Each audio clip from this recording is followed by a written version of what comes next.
नागेंद्र हाराय त्रिलोचनाय भस्मांगरागाय महेश्वराय नित्याय शुद्धाय दिगंबराय तस्मै नकाराय नमः शिवाय। नमस्कार, स्वागत है आप सभी का हमारे YouTube चैनल में। आज के इस वीडियो में आप श्रवण करेंगे पौष मास के शुक्ल पक्ष के गुरु प्रदोष व्रत की कथा। अंग्रेजी नववर्ष की शुरुआत भगवान महादेव की आराधना से भगवान शिव के प्रदोष व्रत से हो रही है, जो कि गुरुवार के दिन पड़ने के कारण इसे गुरु प्रदोष व्रत कहते हैं। भगवान महादेव की कृपा हम सभी के ऊपर पूरे वर्ष भर बनी रहे। आप सभी श्रद्धालुओं को नववर्ष की बहुत बहुत शुभकामनाएं। आज 1 जनवरी गुरुवार के दिन प्रदोष काल का समय रहेगा शाम को 4:50 से 6:20 तक।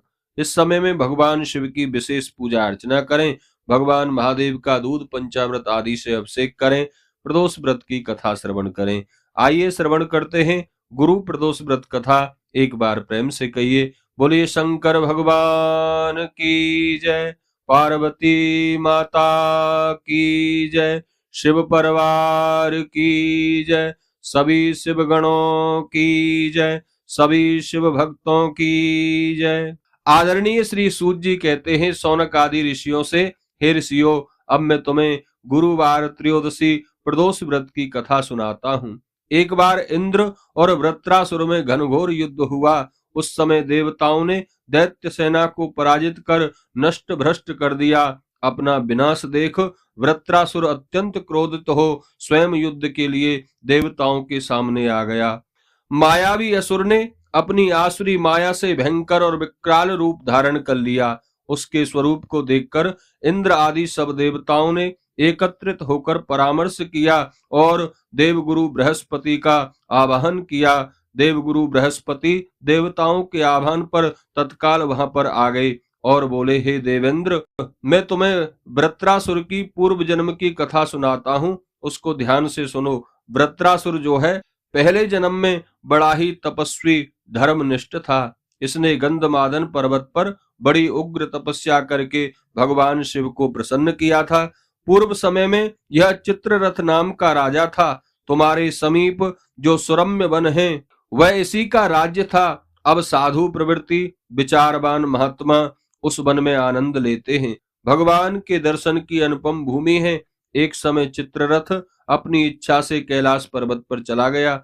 भगवान का स्वरूप और वाम अंग में जगदम्बा को विराजमान देख चित्ररथ हंसा और हाथ जोड़कर भगवान शंकर से बोला, हे प्रभु, हम माया मोहित हो विषयों में फंसे रहने के कारण स्त्रियों के वशीभूत रहते हैं, किंतु देवलोक में ऐसा कहीं भी दृष्टि गोचर नहीं हुआ कि कोई अपनी स्त्री सहित सभा में बैठे। चित्ररथ के यह वचन सुनकर सर्वव्यापी भगवान शिव हंसकर बोले कि हे राजन, मेरा व्यवहारिक दृष्टिकोण थोड़ा पृथक है, अलग है। मैंने मृत्युदाता कालकूट महाविष का पान किया है, फिर भी तुम साधारण जनों की भांति मेरी हंसी उड़ाते हो। तभी पार्वती माँ क्रोधित हो गईं और क्रोधित होकर चित्ररथ की ओर देखती हुई कहने लगी, ओ दुष्ट, तूने इस सर्वव्यापी महेश्वर के साथ मेरी भी हंसी उड़ाई है। तुझे अपने कर्मों का फल भोगना पड़ेगा। उपस्थित ये सभी सभासद जो हैं वह महान विशुद्ध प्रकृति के और शास्त्रों के तत्वान्वेषी हैं। सनक सनंदन सनत कुमार हैं। सर्व अज्ञान के नष्ट हो जाने पर शिव भक्ति में तत्पर हैं। अरे मूर्ख, तू अति चतुर बनता है, अतएव तुझे वह शिक्षा दूंगी कि फिर तू कभी ऐसे किसी संत का मजाक नहीं उड़ा सकता। अब तू दैत्य स्वरूप धारण कर विमान से नीचे गिर। तुझे मैं श्राप देती हूँ कि तू अभी पृथ्वी पर चला जा। जब जगदम्बा भवानी ने चित्ररथ को ये श्राप दिया तो वह तत्क्षण विमान से गिरकर राक्षस योनि को प्राप्त हो गया और प्रख्यात महासुर नाम से प्रसिद्ध हुआ। तत्विष्टा नामक ऋषि ने उसे श्रेष्ठ तप से उत्पन्न किया और अब वही वृत्रासुर शिव भक्ति ब्रह्मचर्य से रहा। इस कारण तुम इसे जीत नहीं सकते हो।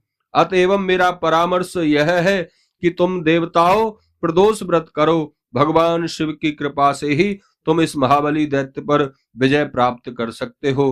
गुरुदेव बृहस्पति के परामर्श से सभी देवताओं ने गुरुवार त्रयोदशी का व्रत किया और वृत्रासुर पर विजय प्राप्त की। बोलिए शंकर भगवान की जय।